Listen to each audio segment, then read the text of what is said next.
जब मेरे एक वीडियो की क्लिप मीडिया पर चली, जैसे भारत में इलेक्शन आने वाला है तो मंदिर का मुद्दा केंद्र में आ गया कि अब इलेक्शन का टाइम आ गया, अब मंदिर का तमाशा शुरू हो जाएगा और ये पॉलिटिक्स के मामले हैं, सब बेकार की बातें। और उसके बाद कॉन्स्टिट्यूशन तरीके से मंदिर बन रहा है। कुछ ऐसा बोला, किसी ने उसकी छोटी सी क्लिप काट के चला दी। 1.5 साल तक एंग्जाइटी की दवाइयाँ खाई हैं, जबकि मैं बहुत ही मस्त वाला किस्म का आदमी हूँ। जैसे भारत में इलेक्शन आने वाला है तो मंदिर का मुद्दा केंद्र में आ गया। इस मंदिर के बनने या न बनने से किसकी सेहत पर क्या असर पड़ने वाला है? पड़ेगा किसी की सेहत पे असर, लेकिन मंदिर का मुद्दा इतना केंद्र में आ जाएगा, कुछ दंगे हो जाएंगे इलेक्शन से पहले। इलेक्शन के दिन व्यक्ति को लगता है कि मैं हिंदू हूं, मुझे मुसलमानों से रक्षा करनी है, मैं मुसलमान हूं, हिंदू से रक्षा करनी है। इलेक्शन के बाद सब ठीक हो जाएगा, सोचेंगे फुद्दू बन गए, गधे बन गए हम लोग तो। किंतु समझदारी का मौका 5 साल बाद मिलेगा, तब फिर दंगे हो जाएंगे। अब पिछले 7 दिन से मेरी 5 साल पहले की एक क्लिप चला रहे हैं वीडियो आजकल। 2019 के इलेक्शन से पहले जनवरी में मैं क्लास लेते हुए कह रहा हूँ कि अब इलेक्शन का टाइम आ गया, अब मंदिर का तमाशा शुरू हो जाएगा और ये पॉलिटिक्स के मामले हैं, सब बेकार की बातें। उस समय ना सुप्रीम कोर्ट का जजमेंट आया था, ना कुछ और हुआ था। आज मेरा बड़ा सीधा स्टैंड है कि जब सुप्रीम कोर्ट की कॉन्स्टिट्यूशन बेंच ने 5-0 से सहमति दी है और उसके बाद कॉन्स्टिट्यूशन तरीके से मंदिर बन रहा है, मैं कौन होता हूँ नाराज़ होने वाला? मुझे क्यों खुश नहीं होना चाहिए? दुनिया में हर धर्म के ईश्वरों के नाम पर मंदिर हैं, उनके जन्म स्थान पर मंदिर हैं। मेरे धर्म में क्यों नहीं होना चाहिए? मुझे क्यों परेशान होना चाहिए?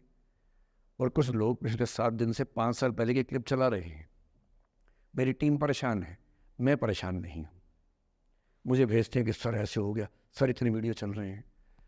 मैं सुनता हूँ पर तनाव नहीं होता है, क्योंकि मुझे पता है कि किसी दिन किसी मंच पर हो, जैसे आज मैंने बात बोल दी कहीं और बोल दूंगा, बात खत्म हो गई। कितना लोड लेंगे? और आप लोड लेते रहेंगे तो दुनिया देती रहेगी। दुनिया के पास बहुत है देने के लिए, वो हमेशा देते रहेंगे।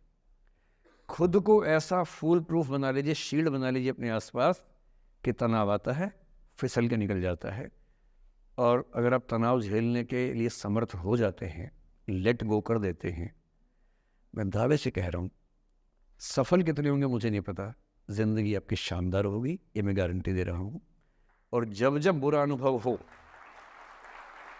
जब जब जब जब जीवन में बुरा अनुभव हो, सबको होता है, आपको भी होगा।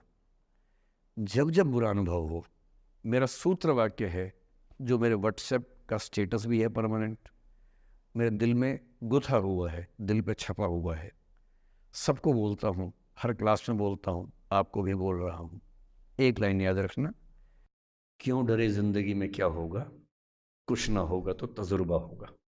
उससे बड़ा कुछ नहीं है।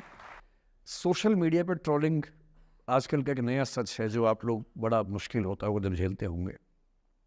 आपने एक फोटो अपलोड की, कोई लाइक ही नहीं कर रहा, आप बार बार देखने घूमोगे लाइक किया कि नहीं किया। दोस्तों को फ़ोन कर रहे हैं, लाइक कर, तो लाइक कर, तो भी लाइक कर, चल 5 लाइक करवाए, 8 लाइक करवाए, नहीं लाइक हो रहा। फिर आपने कुछ ऐसा बोला, किसी ने उसकी छोटी सी क्लिप काट के चला दी और आप अचानक सबकी नज़रों में किरकिरी बन गए। गालियाँ पड़ रही हैं, आलोचनाएं हो रही हैं, लाखों लोग फतवे जारी कर रहे हैं आपके ऊपर। इतनी बेचैनी होती है इस दौर में। पहले के दौर में ये नहीं था, आपने कहीं कुछ बोला खत्म हो गया बात। अब किसी ने रिकॉर्ड कर ली, सोशल मीडिया पे आ गई, खत्म ही नहीं हो रहा। राइट टू बी फॉरगॉटन हमारे देश में है नहीं, और प्रैक्टिकली संभव भी नहीं है। कैसे आप उसको अप्लाई करेंगे? आप कभी ना कभी कुछ ऐसा बोलेंगे, या तो गलत बोलेंगे या उसमें से कोई क्लिप कोई काटेगा, इतनी गालियां पड़ेंगी और पहली बार जीना मुश्किल हो जाता है। मैंने आज से 7-8 साल पहले 1.5 साल तक एंग्जाइटी की दवाइयाँ खाई हैं, जबकि मैं बहुत ही मस्त वाला किस्म का आदमी हूँ। मैंने खाई हैं। और जीवन में एक आध ऐसा दौर सबका आता है, आ जाना चाहिए। जब जीवन में एक आध बार ऐसा हो कि सारी दुनिया पीछे पड़ गई है, बहुत दिक्कत होगी, घबराहट होगी, बेचैनी होगी, एंग्जाइटी होगी, डिप्रेशन होगा, सब कुछ होगा। लेकिन एक बात ध्यान रखना, मेरी इस बात को ध्यान रखना, वो पहली और आखिरी परीक्षा है, उसके बाद कभी नहीं होगा। 8 साल पहले ऐसा कुछ हुआ था कि मैंने बहुत दवाइयाँ खाई, 1.5 साल दवाई खाई, 1.25 साल खाई दवाई। कारण पता था, कारण ठीक हुआ, दवाई छूट गई। उसके बाद मैंने ज़िंदगी का सबसे मुश्किल फेज़ पिछले साल झेला था, जब मेरे एक वीडियो की क्लिप मीडिया पर चली FIR हुई, पता नहीं क्या क्या हुआ, सब कुछ हुआ, पर मैं आपके सामने बहुत ईमानदारी से कह रहा हूँ, मुझे तनाव नहीं हुआ, डिप्रेशन नहीं हुआ, एंग्जाइटी नहीं हुई, क्योंकि मैं पहले झेल चुका था।